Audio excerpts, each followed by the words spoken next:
இங்கே வந்து ஒரு 2 வருஷம் 3 வருஷம் இருந்துட்டு போகணும் அப்படின்னு நினைக்கிறவங்களுக்கு கூட திடீர்னு ஒரு மெடிக்கல் எமர்ஜென்சி வருது, திடீர்னு நமக்கு வந்து உடம்பு சரியில்லை அப்படின்னா கூட நம்ம ஊராக இருந்தால் வந்து ஒரு கிளினிக் போவோம், வந்து ஒரு இன்ஜெக்ஷன் பண்ணிட்டு வருவோம். ஸோ டாக்டரை வந்து ஈஸியாக வந்து பார்க்க முடியும்.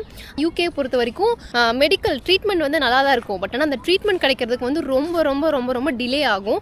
இப்போ ஒரு ஃபீவர் வருது, கால் பண்ணி அப்பாயின்மெண்ட் கேட்குறோன்னா மினிமம் இப்போ நாங்கள் இருக்கிற ஏரியாவில் வந்து 1 வீக் ஆகுது. இதுக்கு முன்னாடி இருந்த ஏரியாவில் வந்து ஒரு 3 to 4 டேஸ்க்குள்ள வந்து எங்களுக்கு அப்பாயின்மெண்ட் கொடுப்பாங்க.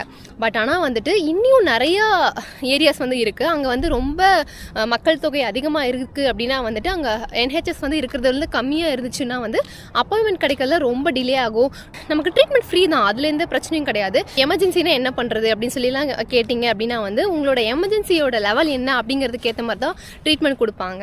நம்ம எமர்ஜென்சி கேர் போகிறோம், ஸோ சீக்கிரமே நமக்கு வந்து ஒரு சொல்யூஷன் கிடைக்கும்னு சொல்லி தான் நம்ம போவோம், ட்ரீட்மெண்ட் கிடைக்கும்னு போவோம். பட் நீங்கள் அங்கே போனீங்கன்னா உங்களோட டிசீஸ்க்கு ஏற்ற மாதிரி தான் வந்து டாக்டரை பார்க்க முடியும். உள்ள